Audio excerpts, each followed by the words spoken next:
Assalamualaikum warahmatullahi wabarakatuh. Selamat pagi. Izin memperkenalkan diri. Taruna Madya, Politeknik Imigrasi. Nama Pratama Noval.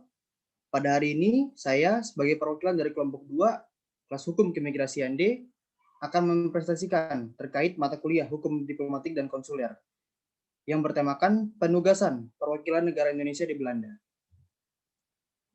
Kelompok 2 berisi dari yang pertama, Al-Fatih Jagat Fatosi, yang kedua Iksanuddin Mufti, lalu ada Karik Sintianjani, Michael Fernando, Marco Edward Wontoh, Muhammad Al-Mudawar, saya sendiri Pratama Noval, Rian Darmawan, Sandi Pratama Putra, dan Syifa Amalia.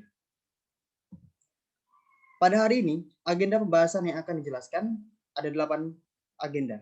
Yang pertama adalah potret negara Belanda, yang kedua adalah potret imigrasi Belanda, yang ketiga perwakilan Indonesia di Belanda, yang keempat pejabat dan staf KBRI di Belanda, yang kelima pelayanan KBRI di Belanda, 6 perlindungan WNI di Belanda, yang ketujuh jam pelayanan terkini di KBRI Belanda, dan yang ke-8 perkembangan informasi terkini pelayanan di KBRI Belanda. Sebelumnya pada hari ini kami kedatangan salah satu dari kelompok lain, yaitu kelompok 1, Taruna Kevin Aditya Putra, yang akan menjadi pendengar dari pembahasan pada hari ini. Baik, langsung saja kita masuk ke topik yang pertama, yaitu potret negara Belanda. Informasi umum negara Belanda seperti yang terlihat di layar. Yang pertama, kepala negaranya adalah Raja Willem Alexander. Kepala pemerintahannya adalah Perdana Menteri. Lalu ibu kotanya Amsterdam. Kota pemerintahannya di Den Haag. Serta luas wilayahnya 41.526 km persegi. Wilayah di bawah permukaan lautnya 24%. Jumlah populasinya kurang lebih ada 16,7 juta jiwa. Lalu jumlah populasi WNI yang berada di negara Belanda adalah 17.217.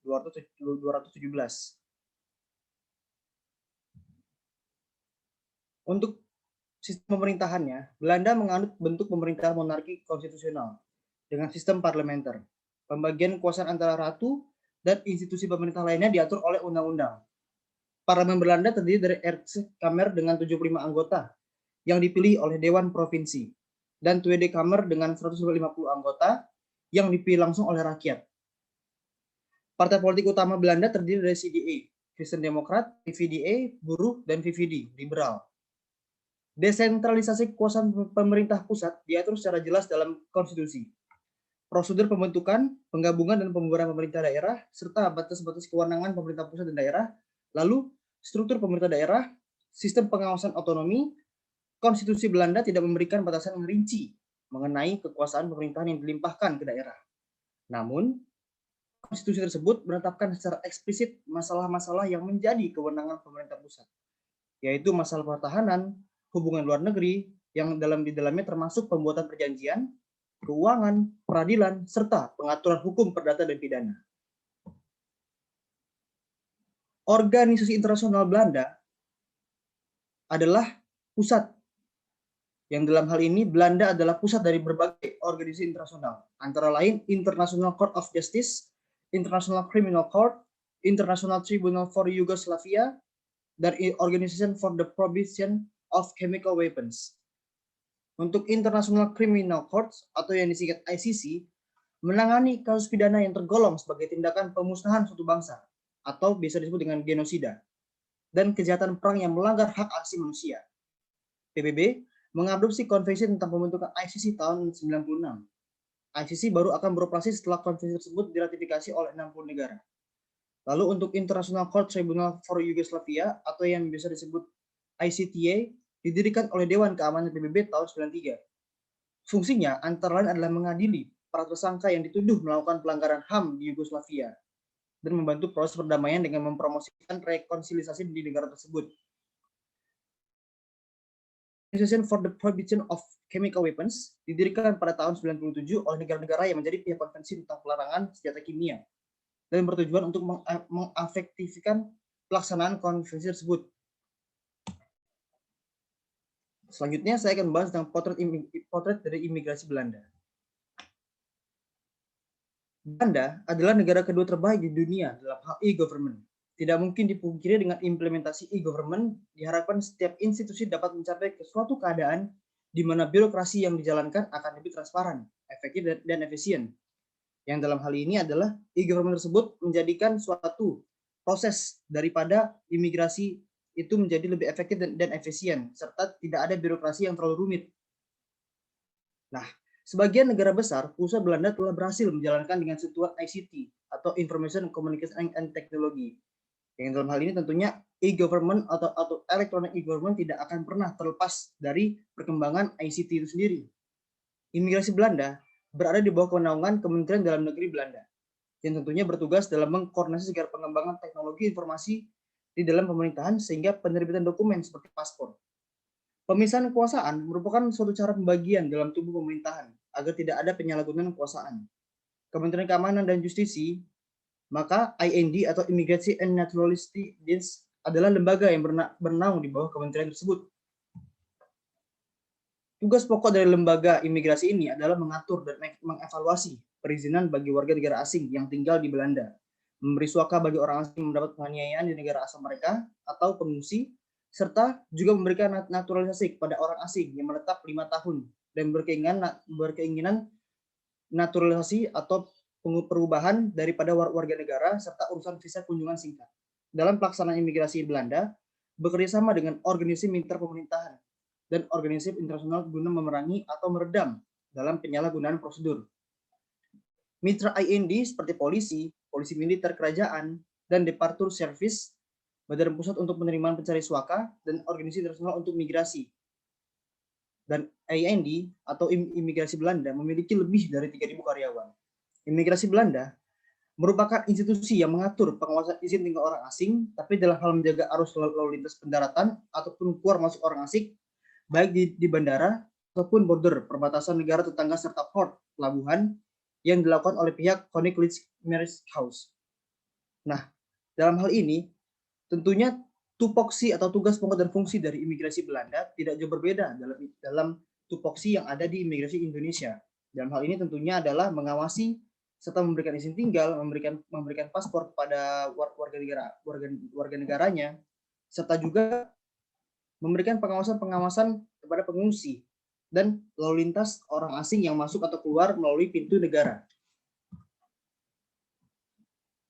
Selain itu, Koninklijke Marine bertugas mengawasi keamanan negara, juga menjaga dan memeriksa arus masuk orang asing di bandara, serta dalam keadaan urgent, pihak Koninklijke Marine juga mengeluarkan not paspor atau yang biasa kita sebut sebagai SPLP, surat perjalanan laksana paspor, kepada warga negara Belanda yang ingin bepergian ke luar negeri, manakala paspor yang bersangkutan masa berlakunya kurang dari 6 bulan atau sedang terjadi musibah kehilangan paspor di saat akan berangkat ke luar negeri. Imigrasi Belanda menjadi sangat ketat dengan adanya kebijakan yang dikeluarkan oleh Perdana Menteri Mark Rutte, yaitu memperketat prosedur suaka dan membuat lebih sulit bagi pendatang baru untuk membawa keluarga mereka untuk tinggal di Belanda. Keberadaan para migran membawa dampak baik maupun buruk, di mana negara-negara di Eropa, khususnya Belanda, membutuhkan tenaga kerja untuk keberlangsungan industri dan perekonomian. Namun, akan berbeda jadinya jika jumlah imigran membludak tanpa adanya kesiapan dari pemerintah Belanda, tentunya akan menjadi masalah tersendiri. Hal ini pula yang membuka peluang terjadinya imigrasi yang tidak teratur, bahkan penyelundupan dan perdagangan manusia. Sehingga dengan demikian, tentunya kebijakan yang dikeluarkan oleh Perdana Menteri Mark Rutte, yaitu memperketat prosedur suaka dan membuat lebih sulit bagi pendatang baru untuk membawa keluarga mereka untuk tinggal di Belanda, adalah sangat tepat. Dikarenakan apabila Belanda belum siap untuk menerima lebih banyak orang asing lagi masuk ke tempatnya, akan menimbulkan sesuatu yang dapat menjadi bumerang bagi negara Belanda itu sendiri. Pada tahun 2016, Belanda mengusulkan untuk mengubah undang-undang naturalisasi, di mana persyaratan bagi ekspatriat yang akan mengajukan naturalisasi dari 5 tahun menjadi 7 tahun.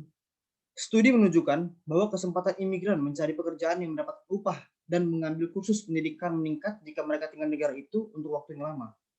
Serta pemohon harus memiliki pendapatan yang cukup untuk jangka waktu tertentu. Tingkat persyaratan pendapatan itu sendiri ditentukan oleh jenis izin tinggal yang diinginkan. Nah, dalam hal ini tentunya kenapa Belanda mengusulkan hal tersebut, mengajukan naturalisasi dari 5 tahun menjadi 7 tahun, serta peraturan yang tadi saya sebutkan, adalah tentunya agar orang asing yang ingin menjadi warga negara Belanda harus orang asing yang jelas, orang asing yang terpandang, atau orang asing yang mempunyai dana yang cukup dalam waktu tertentu, sehingga dengan demikian maka tidak akan menjadi beban bagi Belanda itu sendiri.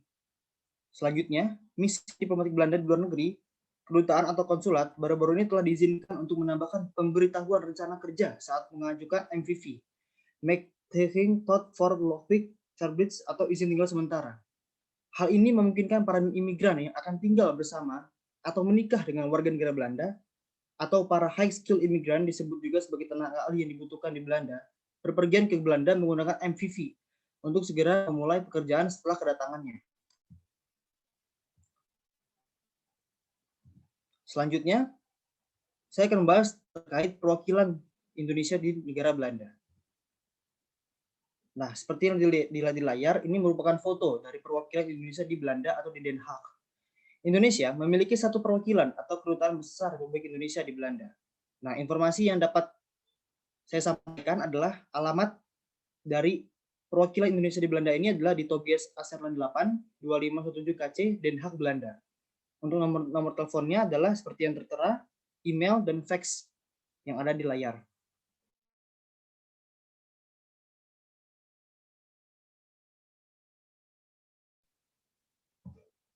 Nah, dilansir dari informasi yang didapatkan dari website KBRI di Belanda, untuk sekarang duta besar di KBRI Belanda dijabat oleh H.E. Mayevas. Lalu wakil kepala perwakilannya adalah Fikri Casidi.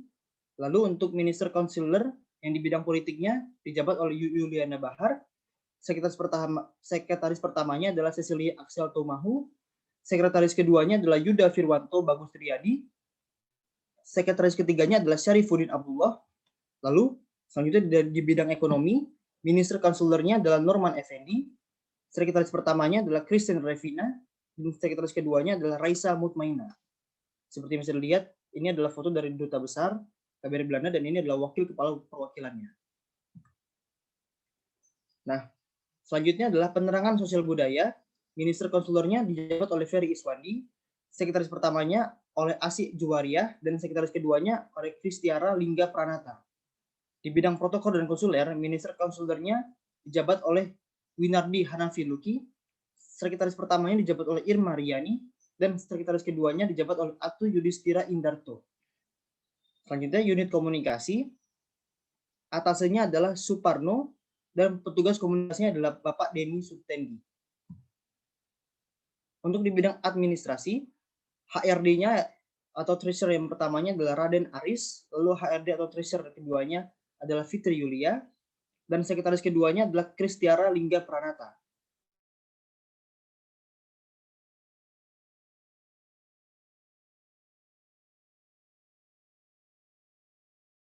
Untuk tahanannya dijabat oleh Kolonel Laut Mayor Infanteri Sukmana Bayu Azi. PBU ini adalah jabatan kepada polisi. Lalu untuk atas teknis keimigrasian dijabat oleh Ronald Abdullah. Dan ini adalah gambar dari Bapak Ronald Abdullah, yaitu atas imigrasi di KBRI Belanda Den Haag.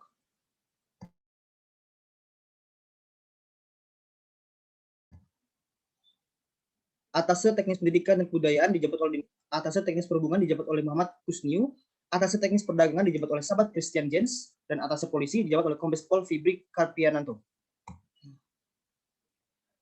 Selanjutnya saya akan membahas tentang pelayanan KBRI di Belanda. Pelayanan KBRI di Belanda yang pertama adalah pelayanan keimigrasian kepada warga negara Indonesia maupun warga negara asing Belanda yang ingin masuk ke Indonesia. Yang pertama adalah pelayanan paspor, lalu yang kedua adalah pelayanan lapor diri warga negara Indonesia, dan ketiga adalah pelayanan pengajuan visa warga negara asing untuk masuk ke Indonesia. Lalu pelayanan yang kedua adalah pelayanan konsultasi perlindungan hukum bagi WNI dan Badan Hukum Indonesia atau disingkat BHI. Lalu yang ketiga adalah pelayanan konsultasi terkait pembatasan penerbangan dan lockdown COVID-19 dari dan ke Belanda. Untuk yang keempat adalah pelayanan konsuler. Pelayanan konsuler ini terdiri dari janji temu layanan konsuler, pelayanan kekonsuleran, lapor diri dan perpanjangan paspor, surat catatan dari Kepolisian Republik Indonesia, legalisasi dokumen dan surat, perkawinan dan perceraian, yang dalam ini adalah surat menyurat, lalu mencari keluarga di Indonesia, pengiriman barang sumbangan atau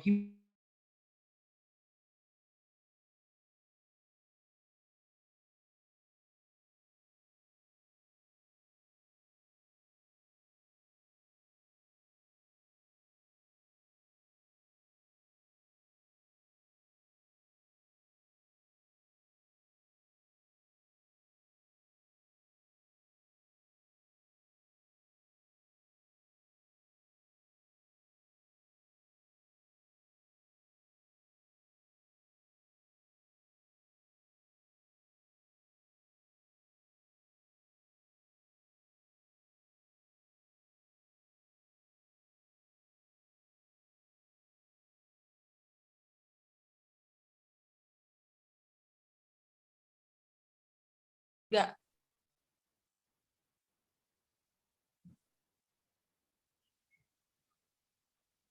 Untuk pelayanan kekonsuleran yang dilayani di KBRI di Belanda adalah yang pertama, pengesahan fotokopi dokumen, lalu yang kedua, surat bukti pencatatan kelahiran di luar negeri, yang keempat, surat bukti pencatatan perkawinan di luar negeri, yang kelima, surat bukti pencatatan perceraian di luar negeri, yang keenam, perwakilan sesama WNI di KBRI, serta yang ketujuh, surat keterangan pengiriman jenazah atau abu jenazah ke Indonesia. Nah, dalam hal ini, pelayanan yang dilayani dalam pelayanan kekonsuleran di KBRI Belanda lebih ditekankan kepada dokumen-dokumen. Selanjutnya, saya akan membahas tentang perlindungan bagi WNI di Belanda. Nah, untuk perlindungan bagi WNI di Belanda dapat dilakukan dengan cara melalui sistem, yaitu yang pertama adalah sistem peduli WNI, yaitu layanan legalisasi, surat keterangan, pencatatan pelaporan kelahiran, kematian atau perkawinan, perceraian, penerbitan paspor baru, perubahan data paspor, penerbitan SPLP, penerbitan afidavit, legalisasi job order, legalisasi perjanjian kerja, perpanjangan buku pelaut, sign off dan sign off buku pelaut. Nah, dalam hal ini, hal-hal yang saya terangkan di sini adalah tentunya dilaksanakan dalam hal juga tentunya untuk perlindungan WNI di negara Belanda. Dengan hal ini adalah kita sebagai warga negara Indonesia yang baik dan benar harus melakukan pelaporan atau melakukan hal-hal yang seperti di atas ini, sehingga dengan demikian apabila ada terjadi sesuatu, maka KBRI negara Belanda dapat mengetahui data-data terbaru yang ada dalam diri kita atau yang sedang kita lakukan. Contohnya adalah apabila kita mempunyai suatu perubahan nama di data paspor, maka kita harus melaporkannya ke KBRI Belanda, sehingga dengan demikian maka apabila suatu nanti kita terjadi kehilangan, maka kita dapat ditemukan dengan cara mencari data dari yang terbaru yang kita laporkan. Serta pelaporan itu juga bertujuan untuk melaporkan di mana tempat kita tinggal. Sehingga dengan demikian, maka apabila seandainya terjadi kehilangan barang kita dan ditemukan oleh orang lain dan dikembalikan ke KBRI Belanda, maka KBRI Belanda dapat menghubungi kita untuk kita mengambil barang tersebut. Selanjutnya, saya akan menjelaskan tentang jam pelayanan terkini di KBRI di Belanda saat sedang pandemi COVID-19. Untuk jamnya adalah jam kantor, yaitu Senin sampai Jumat, pukul 10 sampai pukul 3 sore. Lalu untuk kekonsuleran, hanya dilaksanakan pada hari Senin, Selasa, Rabu dengan janji, dan untuk pengajuan dan pengambilan pada jam 10 sampai jam 12 siang. Untuk pelayanan paspor bagi WNI, dilakukan dengan janji pada hari Rabu, Kamis, dan Jumat, dan untuk pengajuannya pada jam 10 sampai jam 12, dan untuk pengambilannya jam 2 siang sampai jam 3 sore. Untuk pelayanan visa bagi warga negara asing yang ingin masuk Indonesia, hanya dilaksanakan pada hari Selasa dan Kamis, dan tentunya dengan janji. Untuk pengajuannya pada jam 10 sampai jam 12 siang, dan untuk pengambilannya pada jam 2 siang sampai jam 3 sore. Selanjutnya saya akan menjelaskan tentang perkembangan informasi terkini pelayanan di KBRI Belanda. Untuk perkembangan pelayanan di KBRI Belanda, tentunya saat ini pertanggal 23 Maret dan pada hari ini pertanggal 31 Maret 2021, mengikuti perkembangan terhadap pandemi COVID-19 di dunia. Dari informasi dan pengumuman yang didapatkan di website id.indonesia.nl, perjalanan WNI ke luar negeri yang dalam hal ini kembali ke Indonesia diatur dalam regulasi yang ditetapkan oleh pemerintah Indonesia, serta dengan skema yang dapat dilihat di layar.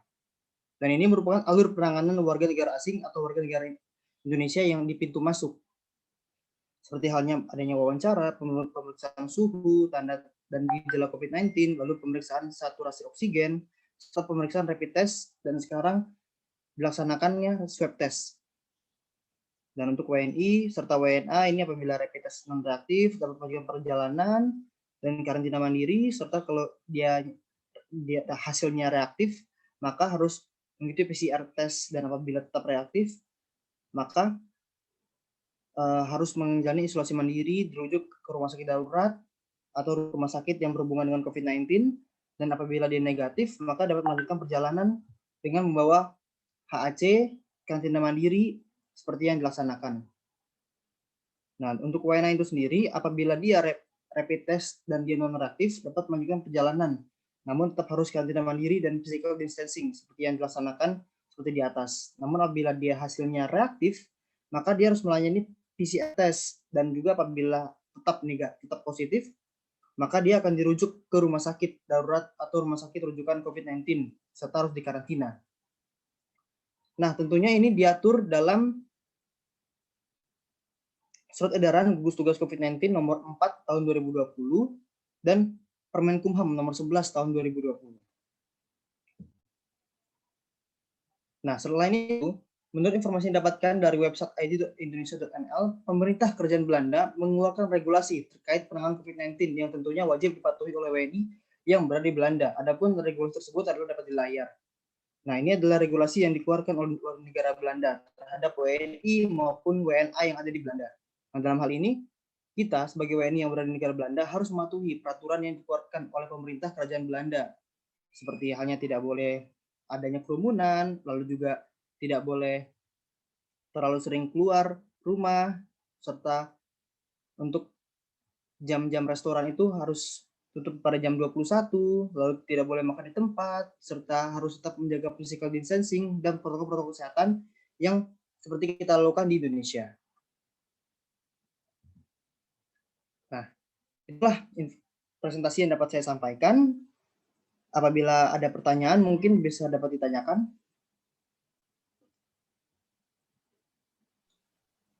Izin bertanya untuk Pratama. Izin saya selaku perwakilan dari kelompok 1 ingin bertanya, bagaimana status terkini per tanggal 31 Maret 2021 tentang warga negara Belanda yang ingin masuk ke Indonesia? Terima kasih. Nah, per tanggal 31 Maret 2021, bagi warga negara Belanda yang ingin masuk ke Indonesia, tentunya adanya khusus, yang dalam arti ini adalah hanya orang asing yang dapat masuk ke wilayah Indonesia adalah pemegang-pemegang yang pertama visa dinas, yang kedua visa diplomatik, yang ketiga visa kunjungan, yang keempat visa tinggal terbatas, yang kelima izin tinggal dinas, izin tinggal diplomatik, izin tinggal terbatas, izin tinggal tetap, serta awak alat angkut yang datang dengan menggunakan alat angkutnya, lalu pemegang kartu perjalanan pebisnis APEC atau KPP APEC, serta pelintas batas tradisional. Sehingga dengan demikian, maka bagi warga negara Belanda yang datang ke tujuannya bukan dari visa-visa atau izin tinggal di atas, seperti contohnya adalah untuk berlibur, maka atau untuk penyatuan keluarga, atau juga untuk bekerja, maka untuk sementara tidak dapat masuk ke Indonesia. Seperti itu, Kevin. Apakah pertanyaan terjawab? Siap, sudah terjawab. Terima kasih, Tama. Baik, sama-sama Kevin. Maka demikianlah presentasi yang dapat saya sampaikan. Kurang lebih mohon maaf. Wassalamualaikum warahmatullahi wabarakatuh. Shalom, Om Swastiastu, Om Santi, Santi, Santi Om.